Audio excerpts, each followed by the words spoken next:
Dharmasthala day 6 of exhibition. SIT point number 11ல் போய் dig down பண்ணுறாங்க. ஆஸ் யூஷுவல் ஒன்றும் கிடைக்கல. விசில் ப்ளோவர் என்ன சொல்கிறாருன்னா, இது பக்கத்தில் ஒரு 10 மீட்டர்ஸில் டிக் டவுன் பண்ணுங்கள், ஷூராக உங்களுக்கு கிடைக்கும்னு சொல்கிறாரு. ஸோ எஸ்ஐடியும் அதை கேட்டு ஓகே சொல்லி டிக் டவுன் பண்ணுறாங்க. அவங்களுக்கு அங்கே கிடைச்ச விஷயம் என்னென்னு பார்த்தீங்கன்னா 100 போன்ஸ் அண்ட் அ சாரி. இதை பார்த்து எஸ்ஐடி அந்த எவிடன்ஸை உடனே ஃபோரன்சிக் அனுப்பிடுறாங்க. இந்த விசில் ப்ளோவோட லாயர் மஞ்சுநாத் என்ன சொல்கிறாருன்னா, இந்த போன்ஸ் சம்மந்தப்பட்டது அட்லீஸ்ட் ஒரு 2 பீப்புளாக இருப்பாங்க, அதில் ஒரு உமனாக இருக்க வாய்ப்பு இருக்குது. அங்கே இருக்க மக்கள் என்ன சொல்கிறாங்கன்னா, ஜிபிஆர் யூஸ் பண்ணுங்கள்.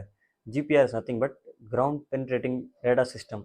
இதை நம்ம ஒரு ஃப்ளாட் சர்ஃபேஸில் யூஸ் பண்ணோன்னா உங்களுக்கு ஸ்கெலிட்டன்ஸுமே தெரிஞ்சிடும், எவ்வளோ டெப்த்தாக இருக்குது, எவ்வளோ கீழே இருக்குது. அந்த டிவைஸ் யூஸ் பண்ணால் நம்ம ஈஸியாக இருக்கும், வேலை ரொம்ப ஃபாஸ்ட்டாக நடக்கும். ஏன் நம்ம கவர்மெண்ட் இதை யூஸ் பண்ண மாட்டேங்குதுன்னு ஒரு கொஸ்டின் மார்க்கோட பீப்புள் இந்த கேஸை பார்த்துட்ருக்காங்க. ஃப்யூச்சர் அப்டேட்ஸ்க்காக இந்த கேஸ் பற்றி என்னை ஃபாலோ பண்ணுங்கள். நான் உங்களுக்கு அப்டேட் பண்ணிட்டே இருக்கேன். தேங்க்யூ.